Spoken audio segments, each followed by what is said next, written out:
Hello and welcome to the Huddle. I'm your host, JT Thomas, broadcasting live from the Green Turtle Sports Bar and Grill.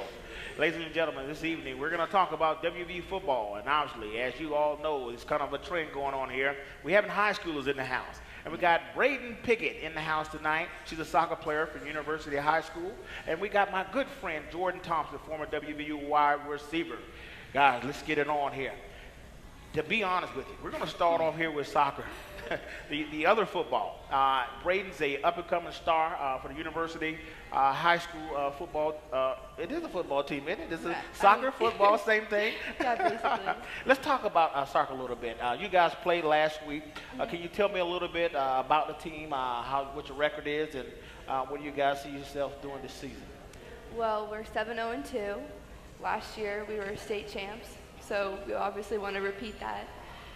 But I mean, yeah. It's all good. You know, I'm honestly and truthfully, I just talked about before the show, like I've never played soccer. Like, you know, I was just saying, when we played kickball, you know, I'm being from Florida, I mean, it was kickball, basketball, and football, you know. So it's all new to me. So now, Jordan, I know that you know a little bit about soccer. You talk to me about a little bit of soccer. Yeah. You know, what position do you play, first of all? Center mid.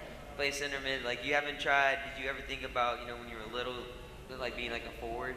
No, I always wanted to like control the game. So that's the main reason why you didn't want to score goals or anything? I mean, I still score. I know, but not as much as you could if you were just strictly a striker. No, yeah, but it's all right. She's like, I'm the QB. So. Yeah. Well, that's a good relatable topic, being a QB. Talk about being a leader and being a QB of a soccer team. What is your job? I mean, my job is just kind of to like, distribute the ball like wide and like give other players opportunities to score, like our forwards, and to keep the team kind of calm and like relaxed so we can play our game and not get all flustered. Okay, now are there plays in soccer? I mean, do they like draw up plays? Or? I mean, for corners and like set pieces, like throw-ins, we have like different plays, but not like George, during she's the speaking game. Spanish to me about the set plays, man. Yeah, she was just telling me basically she wishes that she controls the tempo of the game. Okay. And you know, and also to try to keep her composure, like just as. I mean, because when you score a goal in soccer, 1-0 it's kind of a big, especially like 2-0 in soccer, that deficit's huge. Right, I noticed that. It's a running clock. It's also a running clock. Oh, so. I didn't know that. I didn't know there was a running clock. So that's why the games can really be long, and you can only end up with like 2 points or something like that in the game. I've noticed that. Who's y'all's next opponent? George Washington. George Washington, and they're a pretty good squad out here. Yeah, they're pretty good. So, like, anything, like, against George Washington, like, is it going to be, like, a revenge game for them? Because, like you were telling me, y'all played them in state last year, right? Yeah, we played them in the state final, so for them, they're probably, like, gunning for us. What was the score in the state final? 1-0. 1-0. Oh, so it was a close game. Yeah. So they're definitely looking forward to, avenging themselves from that last year's state. Yeah. But any bad blood between y'all? No bad blood. I think, like, every year we've played them, it's been a good game, a good competition, so I think it's just going to be like, as it has been the past 4 years. Yeah, where did you end up committing? Shepherd University. Shepherd, congratulations. Thanks. Congratulations, absolutely. Are you looking forward to going to, does Shepherd have a good team, or where you see yourself adding value to Shepherd's team? Yeah, for sure. I mean, I want to go in and make my impact on the team, and I'm just looking forward for next year so I can go in and do that. And like with my class that's already committed there, we've already have like a relationship between all of us, so I'm just excited to go and play with them. That's awesome. Give it up for University High School. I tell you what, now let me ask, this is probably a stupid question, and I'm going to ask a few stupid questions because I'm just a football player. Well, I'm a defensive player. So who's like the linebacker of soccer? Linebacker? So like well, I guess that'd be the people that defend the goal. Like the captain of they'd be basically, technically the captain of like the defense. Like, yeah. who would, like, I mean, is there like a group of guys that protect the goalie? Our back line. Or is that just the goalie? Our back line. Oh, like the back line? You can just run it for him. Just run it like position-wise. So start from like the goalie and just work up. So Okay. You know what I'm saying? Yeah. He doesn't know the positions. I don't know the position. All right, so there's like the goalie, and then you have 2 outside backs and then 2 center backs, and they're like the defensive line. So Okay, like, I got it. There we go. I heard defensive line in there. Yeah. Now you're talking. and then there's the midfield, and there's like different formations, but we play a 4-4-2. Yeah. So we Oh. have 2 center mids, and then 2 outside mids, and then 2 attackers, which are like our goal scorers. Oh, okay. Now that works for me. That's a little defense right there. Defense is universal language. Right, and I heard the word attack in there too. So those are things that we definitely do in football. And, a lot of guys I know who are former soccer players tend to do quite well in football. It translates pretty well. And a lot of those guys are guys like D-backs or what have you, wide receivers. What do you think of kickers? Absolutely kickers. You're absolutely right. Yeah, You're absolutely right. Just because the workout's so different, like in soccer, I'm trying to tell you, like, I honestly think y'all's practice is a lot harder than football practice, just because y'all run nonstop. Like, I was telling her a story before the show, how in West Virginia we were out there working out in the weight room, and we were looking out, and this girl soccer team was practicing, and we were just sitting there. We were more tired watching them than actually lifting, just because they were out there running. And our strength coach said that they actually ran close to 10 to 12 miles a day just for practice. And I was like, that's crazy. That's insane. That's why WVU has such a great soccer team, from what I gather. Again, I think it's just a sport that, you see a lot of youth playing soccer nowadays. Yeah. And in this area, I see it's a big deal. Yeah, it is. Like, what age do they start playing soccer? Is it really young? I started when I was like 5. Oh, so wow. I was pretty young. So you can't even play football till 8, Yeah, my brother plays Really? football, and he started when he was, I think, 8 or 9. Yeah. So. Okay. Well, let's big up for soccer. I have to say this, just because we talk about concussions and things of that nature in football. Do you have those kind of concerns in soccer? Because you use your head and you get the ball kicked at you. For sure. I mean, last night we had a collision between one of our players and one of the MHS's players, so I mean, it's always a concern. It's a physical sport. Yeah, See, very I may physical. start watching soccer a little bit more because it got that physicality in it. And I'm all about aggression. As I said last week, we had all these offensive players on the panel, and I felt like I couldn't really be myself, because I'm really aggressive. But I'm glad to have you on, and I feel like we'll be able. First of all, I've learned a few things from you in regard to soccer, and hopefully Jordan and I will be able to talk a little more football and see if we can figure out how they could both coincide on this stage as right now. Yeah, they do. Hey, so Jordan, talk to me about your experience with soccer. Have you ever played soccer? No, I never played soccer. My parents didn't feel like the need, before they just thought it was just running around and kicking it. But I always had an interest in playing soccer. And as I grew up, in junior high and stuff, I would just play soccer just backyard wise, and for PE and stuff. But I always enjoy soccer. I like playing soccer video games. I love FIFA. That's one of my favorite games, and I'm really good at it. And soccer is the international sport, right? It's number one international sport, and they oftentimes get confused why Americans call football, and we don't use our foot, necessarily to advance the ball. I hear that conversation all the time. Who's tougher, football or soccer? And you're going to make me want to go out and check out soccer. You Believe should. it or not, I will.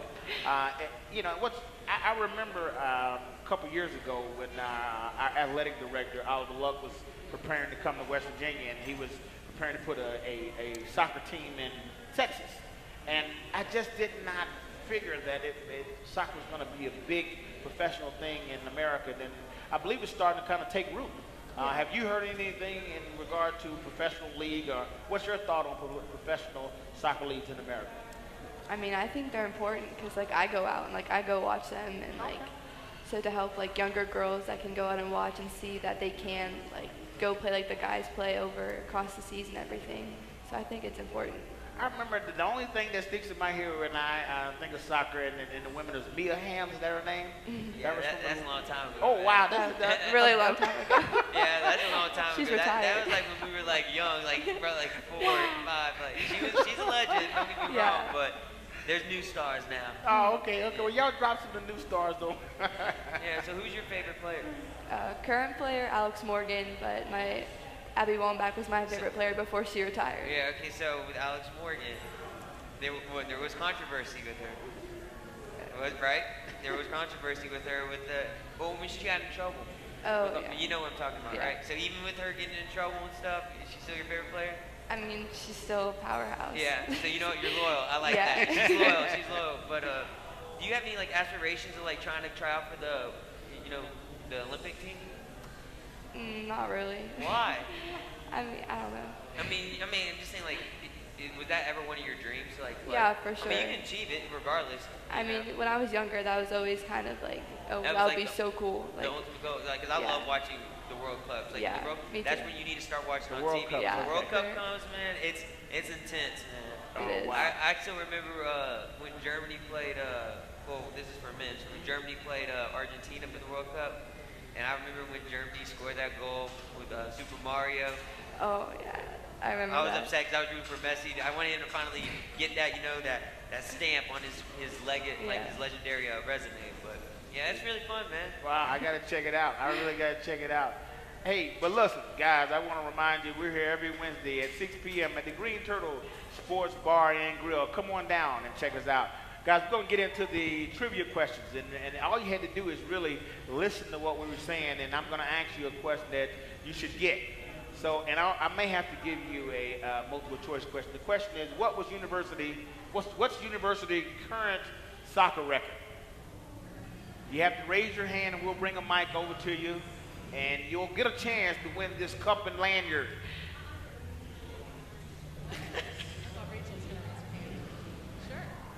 7-0-2. 7-0-2. You're absolutely correct, and you win this cup and lanyard. Ladies and gentlemen, to win, all you have to do is come down here at the Green Turtle Sports Bar and Grill every Wednesday at 6 p.m. If you don't catch us here, make sure you go to the dominionpost.com and you can check us out there. All right, let's get back into it. Now, I'm going to cross you over a little bit. I'm going to bring you over into football. Now, did you get a chance or did you hear anything about West Virginia playing this weekend? I know we won.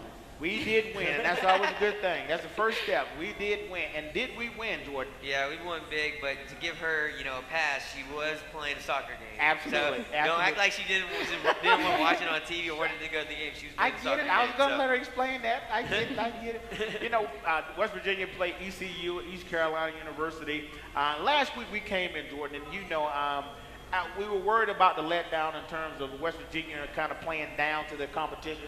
But honestly and truthfully, the Mountaineers stepped out in a big way and put up some nice numbers. What do you think about it? I was in all cylinders, both offense, defense, and special teams. The Mountaineers looked to click, and it was evident, the potential of how great this offense could be. Yes, it was going against a lesser opponent compared to Virginia Tech, but nonetheless, it built confidence, and it just shows you the potential of how great this offense and defense and football team in general could be. Jordan, what do you think about this kid, Will Greer? All right, he's the guy, he's actually opposite of your position, right? He's the quarterback. I'm going to tell you about it. He's the quarterback of West Virginia football team, and he's come in, a lot of accolades coming in, and started off kind of slow against Virginia Tech, but he came and was able to play in front of the Mountaineer fan base and really led the team. Do you know anything about him? If you don't, that's fine, because I'm going to tell you a little bit about him. That's my job. No. like I said, so he is this guy, and I have to say, as a player, we really don't put a lot of emphasis in what people write about people, right? We just like you on the soccer field, we want to see you put your money where your mouth is. And this guy, Will Greer, has really been, in the last two games, has really shown that he's kind of what the media has hyped him up to be. He's a real leader on the field. So I want to encourage you, if you get a chance when you're not playing, to watch out for this guy, Will Greer. He's a pretty sharp shooter. All right? You promise me you'll do that? I promise. All right. Let's keep talking about it. So West Virginia comes out, scores early with Justin Crawford. Last week, I know you and I talked about the limited touches he had against Virginia Tech. I think this game they did a good job of dispensing the ball. Yeah, they did. They definitely did. And like I told you, it's probably their game plan against Virginia Tech. That's why he seemed like he was limited amount of touches. Also, West Virginia was down nearly the whole entire game, so they had to play catch up, which is the fastest way is to pass the ball. Like I said, Crawford, man, he's a humble guy. He's a team player, and when he gets the rock, something special will happen. It's just the fact of getting the rock and you never know when your number's gonna be called upon, and I know he'll always step up to the challenge. Absolutely. You know, we as players, again, you worry about, well, I probably worry more than anything else about playing down to the team. And what generally happens is the expectation in terms of sports rights and things of that nature really play you real down if you don't put up big numbers. And West Virginia kind of really just didn't miss any beats. I mean, they went out there in that first half and put up nearly, in fact, it was 49 points before the first half. And that's kind of unheard of. I mean, that in the soccer terms, that would probably be like 3-0, you know? So again, it was a huge accomplishment for the Mountaineers in front of their fan base. And you might be able to, I'm sure you'll be able to speak to the fact that we were playing in Morgantown in front of the Mountaineers faithful. Have you ever been to the stadium and been at the game and watched the fans support the team? What do you think about our fan base and how we come out? I think it's incredible. Like I can't even imagine like actually being able to play like that. Like the energy is just crazy. It is, and you hit the right word, energy, right? And I'll tell you a little bit about it, and I'm sure Jordan can. When you come out on Mountaineer Field, they come through. Well, they don't come through the tunnel anymore. No, we come to the weight room now. Again, see, that's new stuff here.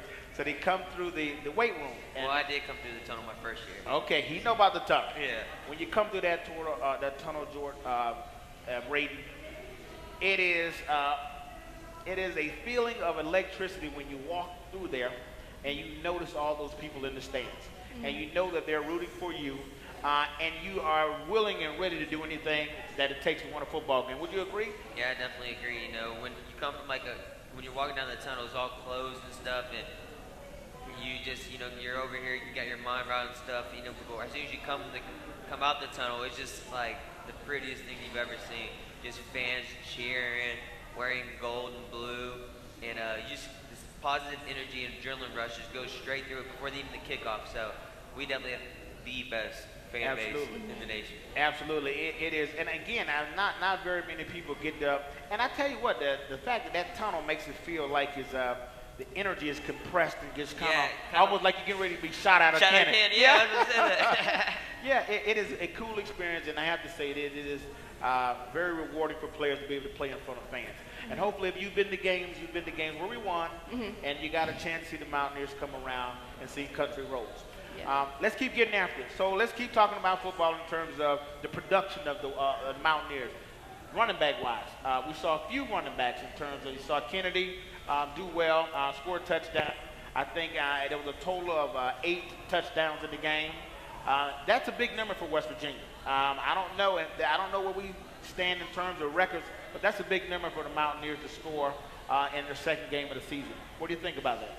Yeah, I mean, I think it's a big number, but it could be a number where West Virginia can get used to it. They definitely have a very potent offense, a lot of weapons on that offense. It starts with the quarterback with Will Greer being composed, and also just his ability to find his receivers and just the backfield, and he has the linemen. The line was actually very good. That's where you have to give all praise to the linemen, because without them, it destroys an offense. So they're like backbone of the offense, and the linemen did really good, especially keeping the pressure off of Will Greer. It was exciting to see Will Greer being able to spread the ball around as a quarterback. He was able to hit 5 or 6 different receivers. We had a medley of receivers catching touchdowns. I believe there were 5 thrown touchdowns in the game. I know David Seals scored 3 of those 5. Yeah. I mean, that's an awesome accomplishment for a guy. In fact, I'll say this. I think the Virginia Tech game, Will, being a first-year guy and being able to play with game speed, really didn't have that very much timing when it came down to completing passes. But this game, it just seemed like he was on with everything. Yeah, he definitely was on. He, like I told you, he has confidence in himself, and he actually built confidence with his receivers, and it probably happened throughout the week in practice. And just going out there and finally putting it together and actually getting in a rhythm, finding their identity as an offense, which was very key in games like this. Just to know what you expect and what y'all are capable of doing. Just having that confidence, is a great thing. And it falls at the right time in terms of the second game of the season. Just like in soccer, I'm sure there's times where you'd rather play a lesser opponent than an opponent that is going to give you competition. Talk about that. Talk about that feeling from a soccer perspective. I mean, there's definitely been games we've gone up against a lesser opponent and like played down to like them. But I mean, against bigger opponents, we always seem to like build ourselves up and give it our all. But I think this year, what's different about our team is that we haven't been playing down to our competition. Is we've actually been playing up, and since we got our confidence from last year, coming off our state win. And so, like, we're just building off of everything from last year. As a senior, I mean, that probably really speaks to what you do on the field, right? As your position of being able to keep the team up. I suspect, and I said last week that for Will Greer really had to win over this team to say to this team, look, I'm just more than just hype. And he's done it as a quiet leader. Talk about being a quiet leader, are you a quiet leader or are you rowdy? I mean, a mix. Okay, that's a good deal. I mean, like, I've known the girls that I play with now since, like, our starting lineup, I've played with them for almost 3 years because it's all juniors and seniors. So, I mean, I think that, like, we've just been able to build together. We went from losing regionals my sophomore year to finally winning and ending on a win. So I think that, like, we all kind of look to each other, not just to me, but for, like, everyone to build each other up so that, I don't know, we can all, like, get on the same level. And, like, before each game, we do a little, like, hype circle thing, and, like, I lead it, and I, like, say, like, certain things we say in it, and then we all just kind of, like, come together and say what everyone wants to say and, like, what we want to accomplish that game. And I think it's, like, it's not, like, being a leader involves, you need your teammates to help you with that. That's it. That's key. In fact, that's what we said in terms of Will Greer. Again, I keep mentioning his name. I keep talking about this guy because we really need this guy to do what you talked about doing over 3 years in a season, right? We need him to be able to come in right now and be productive for West Virginia, and I feel real good about it. But let's talk about what you mentioned, that front line. People don't realize, like, I guess the senior guy on that, Kyle Bosch is one of the leaders on that offense line. Talk about those guys being able to play together, although this is really a rebuilding of the line, but Kyle Bosch has been a study guy for Mountaineers. Well, yeah, I was honored to play with Kyle for the past 2 years, and he's a leader. He's a leader on the offensive line. He was a leader ever since he stepped in at West Virginia, and he's been great. And he also helps the younger linemen. He helps stays after, teaches them, watches a lot of film and stuff. He's very dedicated to his art. So just having that type of leader out there on the field gives confidence, and it's contagious and stuff. It's very contagious. Kyle, he's a different character, man, and he's a verbal leader. He's a verbal leader, but he also leads by example. That's so important for it is so important for players of that caliber to be able to step up and do that. Guys, we're going to do what we do best again. We're going to come right back at you with more trivia. Again, to get these trivia questions, you have to come down here and sit in front of us here at the Green Turtle Sports Bar and Grill every Wednesday at 6 p.m. Well, let's get right into it. All right, to win this, next we're going to give you a Green Turtle shirt. These are cool shirts. I got to get me one before this show is over with. I got to find me a shirt my size. So listen, this is the question. You have to pay very close attention. How many touchdowns did West Virginia score? How many touchdowns did West Virginia score? All you have to do is raise your hand. We'll bring a mic over to you and give you a chance to win this shirt. All right, I'm going to give you some multiple choice questions. Were there 5 touchdowns? Were there 7 touchdowns? You got one. Or were there 8 touchdowns? 8. You're absolutely right. 8 touchdowns. There you go. Good job. Again, all you got to do is come down here. We'll make it that easy for you. Every Wednesday at 6 p.m. at the Green Turtle Sports Bar and Grill. If you don't catch us here, make sure you go down to the Dominion Post online. We'll always be there. All right, guys, let's get back in. Let's get to the favorite subject that I like to talk about, and that's defense, right? I'm a defensive guy. I like talking about aggression. And, again, I'm going to try to make this work with soccer and all. You gave me a little education on the back line that does a little more defense, and you used the word attack. The Mountaineer defense, I thought they were attacking defense this week. They held the team under 100 yards rushing, under 200 yards passing.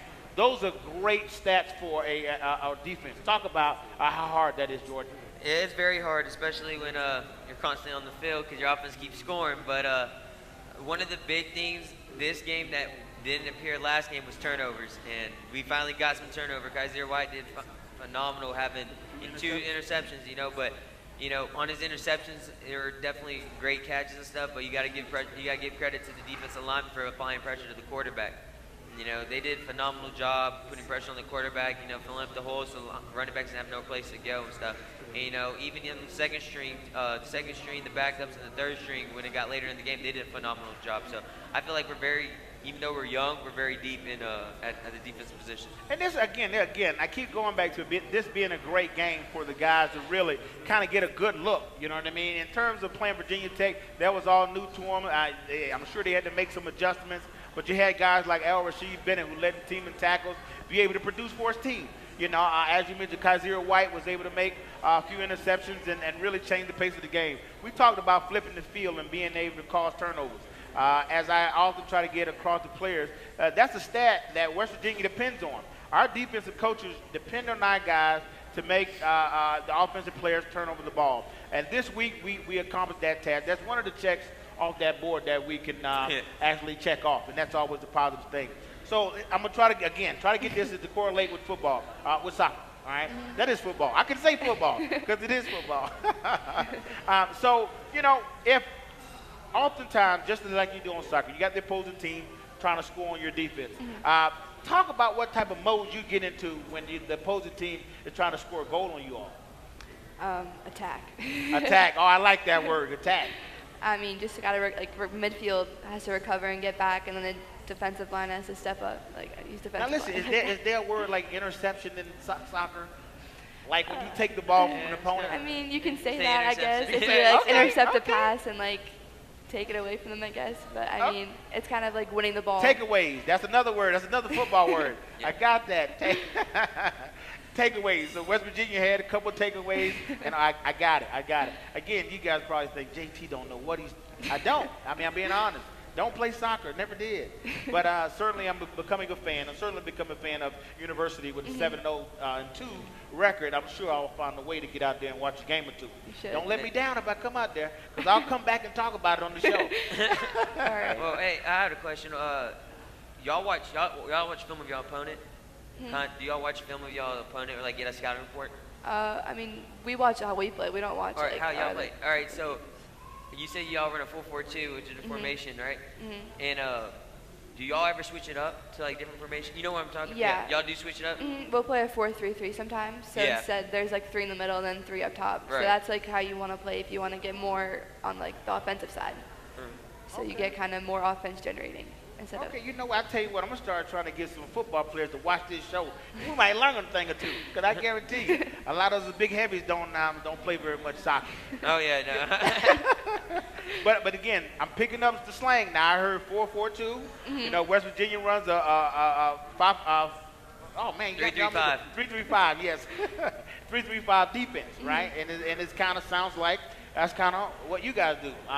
So, again, let's keep moving, because we're going to talk about all 3 sides of the ball. That's what we do here. We're going to continue with defense and just talk about, some of the things we need to improve in terms of this game. It really wasn't a good barometer to say what we need to improve on, but I'm sure, as I've heard the coach talk about this past week about the little things. In a game like this, you really have to critique players on the little things, because in the grand scheme of things, this is not the kind of opponent we're going to see in the Big 12. Yeah, and just the little things, because you don't want to build bad habits. And then when the bad habits come, when you're actually going against a very competitive opponent, a team that could actually be, on paper, better than you, the little things is what counts. That's why it makes Alabama so dominant, is because they always focus on the little thing. They're very disciplined. They pay attention to details and stuff. And that's why they're almost nearly impossible to beat. They can be beat just because you have to make less mistakes than them. So the little things is very crucial in winning football games. But nonetheless, they won the game. It's great, because winning in college football is definitely one of the hardest things to do. And, I sit back and I make that comment because I listen to Coach Gibby talk about the little things, right? Yeah. The little things. He's very, very particular about the little things. Yeah, and if you watch the interview, you think we lost the game. Yeah. But it's really the mentality that a football coach has to have. he has to expect the very best out of his players, no matter what your opponent does. Right? He's gonna critique the little things. I guarantee that. As a former player, I used to always. I mean, I tell you, I'm just not kidding you. I really didn't know the plays very well, to be honest with you. I was a junior college transfer. I'm being honest. I would always line my foot up on the wrong side of the ball, and coach would always give me a minus just for doing that. Yeah. Right? If you line up. Oh yeah, because you do right. get checks and minuses. Yes. So if you line up wrong, your foot on the wrong side of the ball, one way or another. Right, he would give you a minus. The only way I would recoup it was I would make the tackle. So he'd be mad that I was in the wrong spot, but I made the tackle, and I did more tackling than incorrect stance because I led the team in tackles both years I was here. Yeah, I mean, I remember my best game performance-wise on the field was a terrible grade. It was just it was the awful grade. I mean, like usually you try to get at least you want to do 100%, but I end up having like a 76%, a lot of minuses just because of route running, just my stance, coming off the ball. And even though that was my best game performance, it's the little things that count, But I definitely got to correct it because if I didn't get it correct, I wasn't going to play. So. Again, all this stuff comes from, I watched some of the film from Coach Gibby and Coach Hogerson. They all seem like, we had to improve big time. Yeah. And again, what I'm telling you is they're talking about those little things that coaches know you got to have in place to be competitive down the line. Right. And I'm assuming it's the same way with soccer. You guys have to be meticulous about being where you're supposed to be and being able to run the field and do what you need to do to be productive. Does that sums it up? Yeah. Is that okay? Yeah, All right. that's good. Again, I just really want to just really give the Mountaineers because on this show, we're not obligated to say certain things, what have you. We just kind of tell it like it is. And I have to say I give the Mountaineers certainly a good grade for their performance. Now, I expect them to do a decent job against the upcoming opponent, Delaware State. Delaware State is not a Division I program, from what I gather. What do you think about Del State and West Virginia? I mean, it's definitely a game that West Virginia should take care of business and improve on the little things, just getting the reps and building confidence. Delaware State has been struggling ever since last year. They have been on a losing streak, but nonetheless, you can't take your opponents lightly. I mean, look at Baylor.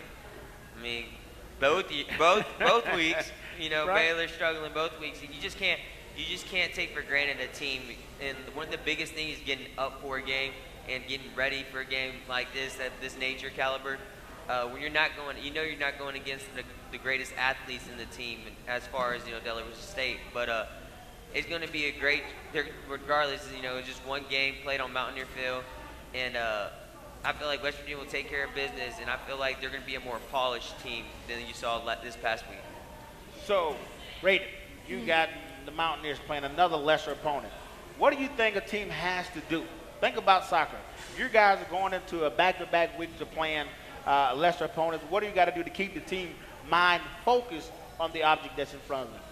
You take the team as if it's a team that maybe you lost to last year, and you go out as hard as you can as if it was a team that is really strong, and play them like that instead of starting off kind of hesitant and being like, oh, we're going to win the game, might as well not go as hard as we can and save up our energy for maybe our next game. I give you everything that game. I agree with that. I mean, it is. I mean, you just don't. I'm telling you, fans, we never can underestimate any team because, as the saying goes, it's any given Saturday. Yeah. It's really up to the players to come out there and perform. You cannot take an opponent lightly.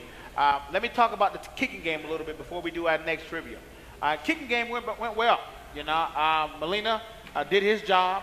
And I mean, you could probably do a kicker. You could be a kicker for a Division I football team. I mean, it can't be that hard, can it? I tell you, in the kicking game, obviously I've never played kicker before, but it's very important. And there's a lot of emphasis on the kicker to be able to come away with points when the opportunity presents itself. And I have to say, Molina's done quite well in the last two games. He's been within his range. He's been able to hit field goals when he have to. Talk about the kicking game in terms of how important it is. It's very important. It can basically win or lose a game. I mean, for instance, watching For instance, Monday Night Football. Chargers versus Broncos. Chargers were down 3. They had a great comeback, but, came up 3 points short just because at the end of the game, they got a blocked field goal. The game was 24-21, blocked field goal, and that's how the Broncos won. Yeah. Because they blocked the Chargers field goal. So it's very crucial to, in a game of football. And, one of my questions for you is going back to soccer. Have you ever shot a PK? Yeah. Now, Oh, my God. now, What's a PK? it's a penalty kick. So basically, when the game, it's a penalty kick, but also like when the game ends in a tie. Sometimes, do y'all always go to PKs? Sometimes it depends. Only important It depends on the games, type of match it is, right? If it's like for like an OVAC semifinal or final, that's Or what it goes to. qualifying, yeah. Yeah. So based on so PK is basically like, let me put it in football terms. Basically, you have like 2 seconds left. Overtime. It's Okay. kind of like overtime. Okay. Kind of like overtime. But they line the ball up in front of the goalie and then they shoot. And you just take turns alternating shooting. Now, how many PKs have you done? This season I had one. Okay, you have one. Now Yeah. tell me how that went and like what was going through your mind. Because I know it's like an adrenaline rush and you Yeah. kind of, some people get nervous. So it's like kicking a game-winning field goal. Okay. Let's put it that way.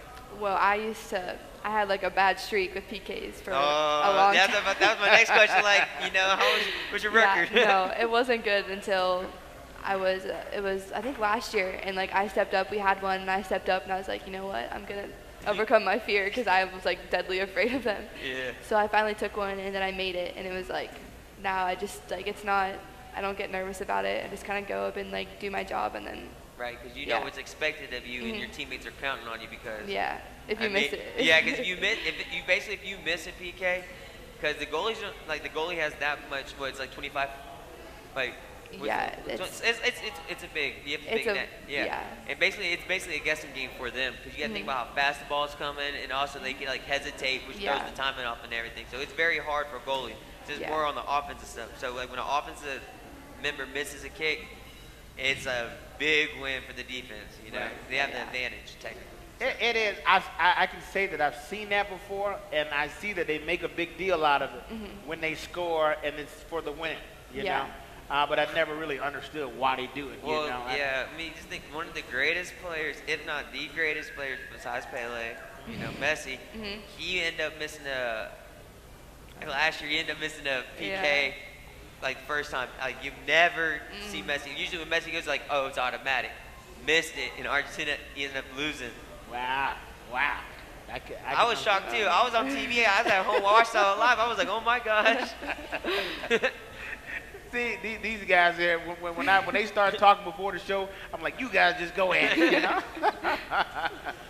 Hey, for me, it's education, though. It really is. So I really appreciate you being here and being able to talk to us a little bit about it. Now, what I'm learning is when we're bringing on these high school kids, I'm going to have to step my game up. You know, if we're going to do multiple sports, I'm going to have to be able to step my game up, do more research. Although I still wouldn't have known, what to ask you because I wouldn't have known about the PK stuff. Certainly wouldn't. I'd have been watching guys running up and down the field, and it would have just me been watching soccer, And again, I've seen some stuff like bad stuff in terms of people holding people's shirt, pulling hair, and all sort of stuff. That's the kind of stuff I get interested in because that would be the defensive stuff for me, Yeah. I want to see the physical stuff. We're going to do one more trivia, and I'm going to go into my deal about rugby here in a little bit, and that's similar to soccer. All right, guys, this will be a soccer question because I just learned it. If you guys don't get it, that means you hadn't been paying attention. Again, to be here, to win these, and I'll give away another shirt, and this is my size. Listen, to be here, you have to be here every Wednesday at 6 p.m. at the Green Turtle Sports Bar and Grill. If you don't catch us here, make sure you go check us out at thedominionpost.com. All you have to do is tell me what a PK is.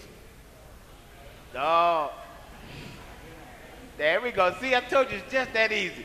A PK is a penalty kick. There you go. All righty. See, we learn together here. At In the Huddle every Wednesday at 6 p.m. at the Green Turtle Sports Bar. It's really just that easy. Again, I'm going to keep on talking about the kicking game. Now, Not very much in the kick return department again. I mean, it just they really. Well, they did. Yeah, they did get a couple returns off, but for the most part, it was like, well, you don't really get enough, kickoff returns when they don't score. You only guaranteed one a game just because at halves, but they got two, and it was just. I mean, they were good returns. You could have busted them. Yeah, again, the entire game just was much better in terms of overall all three sides of the ball. I mean, that's what it's all about. Improving every week in and week out on all three sides of the ball. It's a football tournament. When we say all three sides of the ball, we talk about offense, defense, and special teams. All three of those units have to be functioning very well. Oftentimes, when one is kind of lagging, you tend to lose ball games.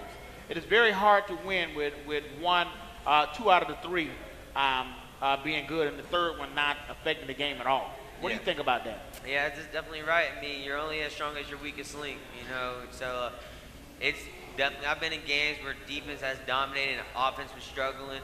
And I've been in games where offense was dominating and defense was struggling. I've been in games where both offense and defense were doing great, but kicking was doing terrible. So it's very hard, and but nevertheless, you have to pick each other up, overcome adversity. But it definitely makes winning a lot harder. Absolutely. And I'm sure in soccer, when you guys, is there a phase in the game where you have to motivate area more than others? Like, for instance, the defenders, is there like an offensive group that person you can kick the ball to down the field? I mean, the forwards. The forwards. Okay, that's what they call them, forwards? Yeah. That's a basketball term there, but I'll go with the forwards. Okay, so the forwards, and I know you're like, this guy, but I know I'm honest. I'm being honest. I mean, you have to believe that I'm being honest and trying to. So when you kick it to a forward, I mean, do you have to, if they're not doing well, you're going to have a bad day, I assume, right? If the forwards are not doing well, you're going to have a bad day. I mean, is that the only way you can score with the forwards? No.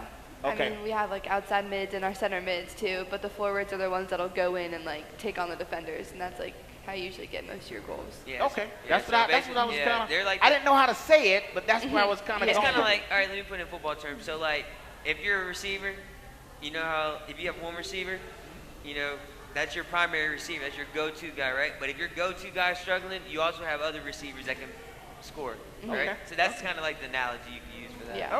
Okay, y'all help me out here. Listen, I'm not bashful about showing my ignorancy, on camera. I'm okay with that, I'm learning. I guarantee you I'll be watching more soccer, for sure. That's one thing we will get out of this here broadcast here. JT, we'll be watching more soccer. I'll probably have to go to YouTube. But look, let me go back and tell my rugby story. Now, rugby is a good combination between football and soccer. In terms of running, I guess, it wouldn't be, and a little bit of kicking, right? Yeah, there's a lot of kicking. There's a lot of kicking in rugby. And rugby, that's right, they do kick the ball. Because if you get tackled, you get kick it. Right, I don't know the rules to it. I have to say that, right? So, my story is, so I, as a former football player, they assumed because I played Division I football, and I was a linebacker, that I'd be good for this rugby team, right? Until we got in this thing they call the scrum, right? You ever heard of the scrum? Okay, so I get in this so the scrum is like a pack, like a huddle of all these guys together, and they push each other, right? And they try to, and they push the ball back. But the problem that I had is, dude, the person that comes up to grab the ball he got to hit you. He has to hit you real hard to grab the ball out of there. And I just couldn't get that. I'm like, listen, I'm on your team. And you got to run up and grab the ball so the other person don't get it. And it just became very tough on my legs. That's the first sport of my life that I quit. I just flat out quit. I'm telling you, I quit rugby. I mean, I'm being honest. It was too much. It was too much running. And I mean, we were running. So I assumed, soccer would be, rough on your legs, Soccer's too much for you? Yeah, soccer, I mean, what soccer, it probably would be, You'd be be honest with tired. you. I'd be tired too. Oh my God, it was, I guarantee you that if guys the team was called the West Virginia Mud Lobsters. They were a really good, you guys remember that, the Mud Lobsters from Yeah, I don't know. I'm old, I guess. But look, let's keep on going. That's my analogy. The closest thing that I ever came to soccer was Alright. rugby, where I lasted one day.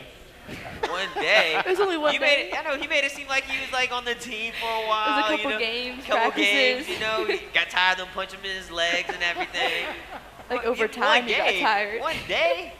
Listen, I last one practice, man. It was one practice. What? You weren't even playing A practice? nobody. It wasn't even a game. It wasn't even. I'm over here thinking like Oh, Yeah. man.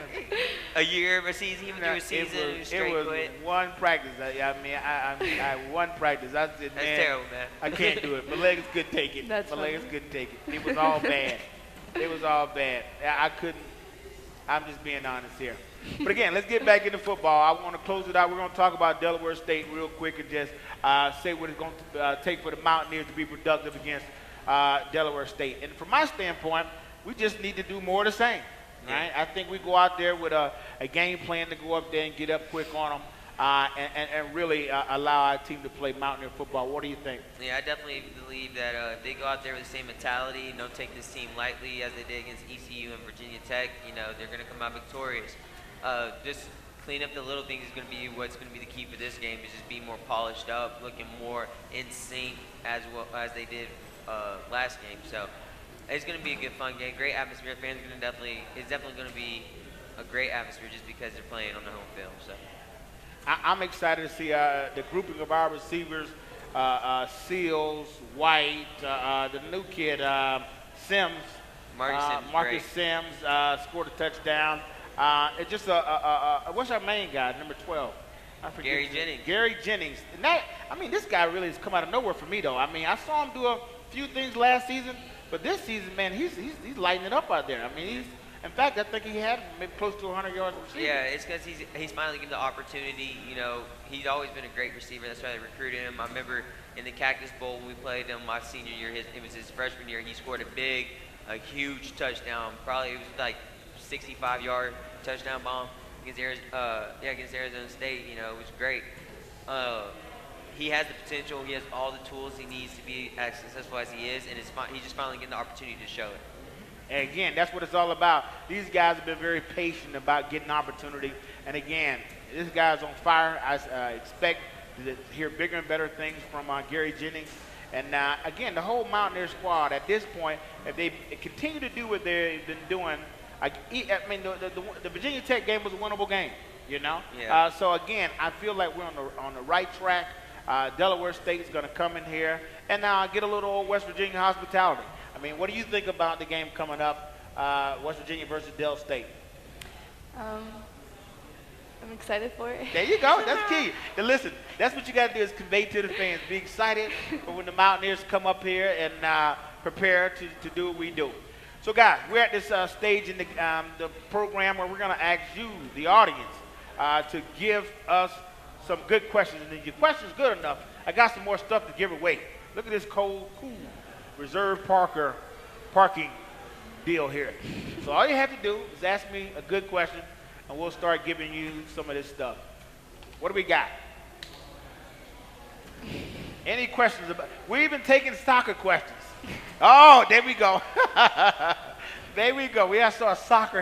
I don't know yet. We'll see.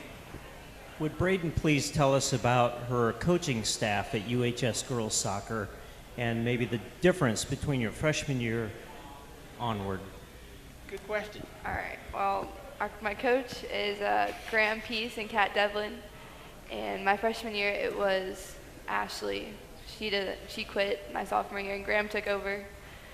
And it's a huge difference. Like, Graham has built our team from the bottom where we went.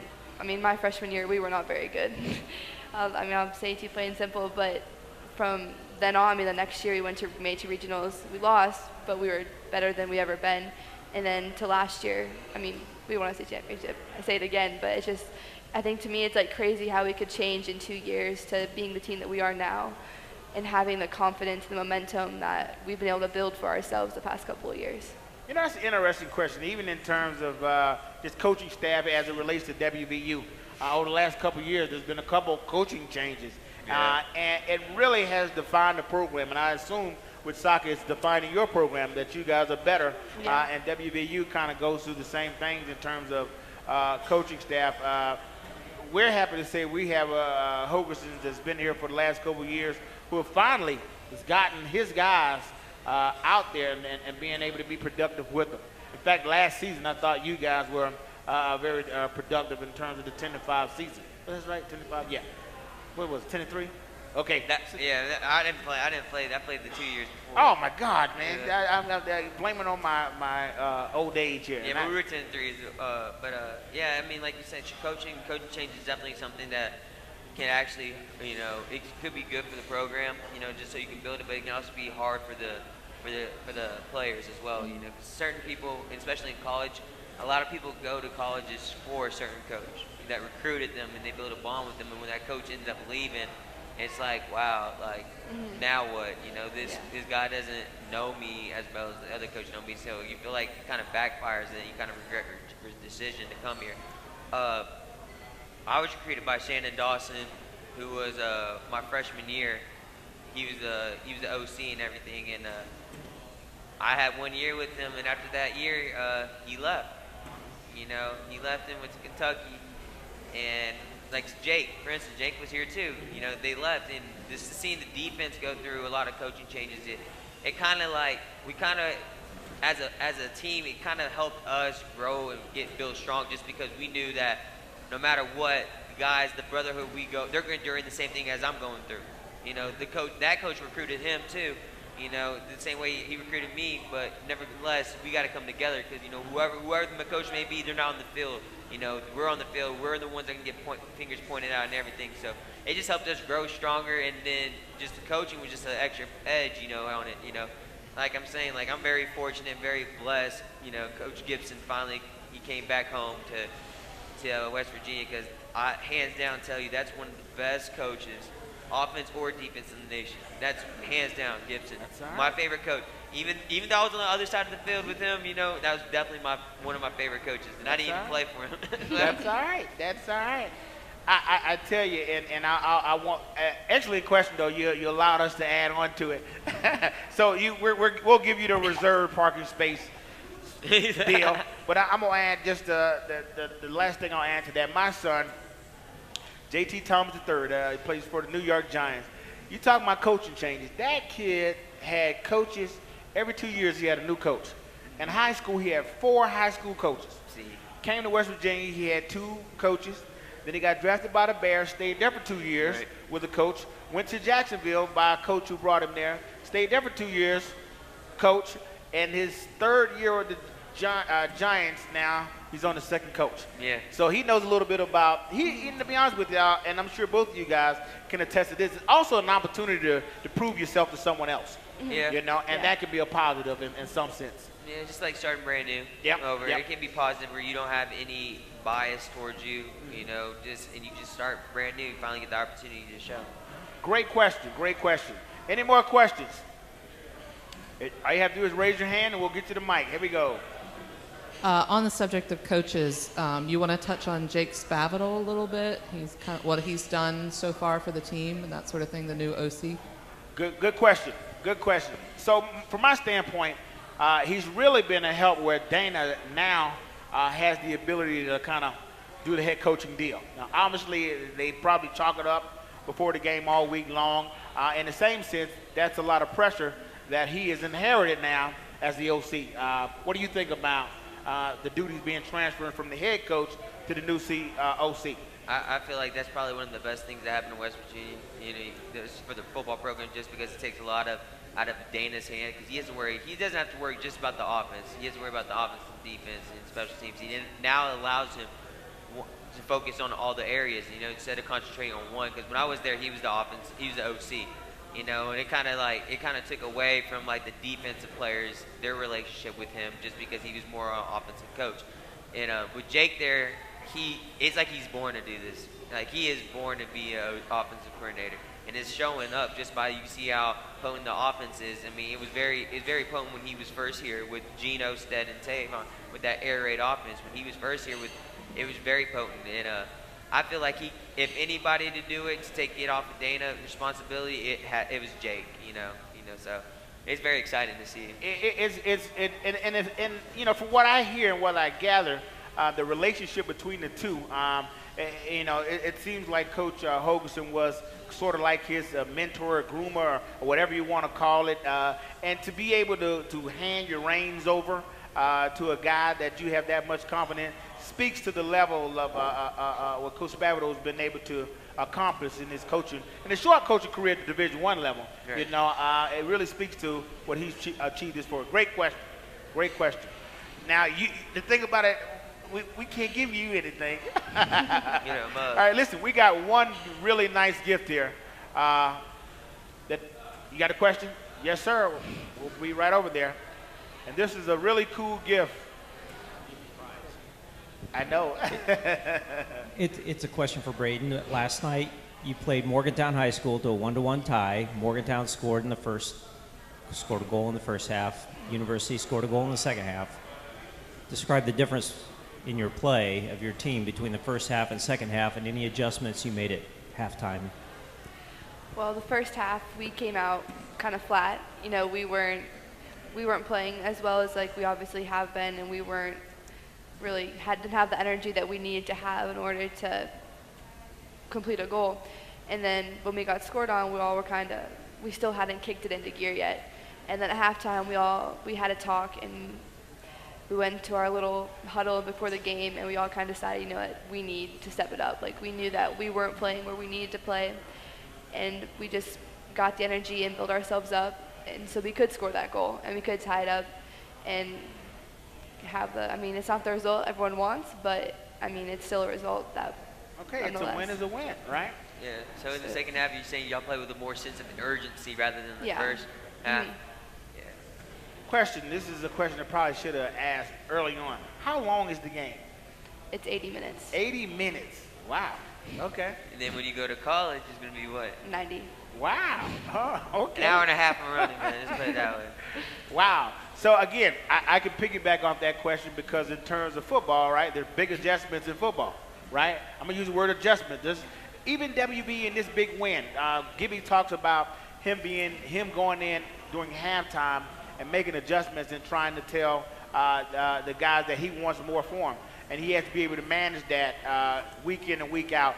Making adjustments, same thing with Coach Hogerson. You got to be able to make those adjustments. But, guys, we're going to have to cut it off there. We're going to tell you guys and really encourage you guys to come back here every Wednesday at 6 p.m. at the Green Turtle Sports Bar and Grill. And if you don't catch us here, make sure you go to DominionPost.com. You'll always catch it there. Until next time, huddle up.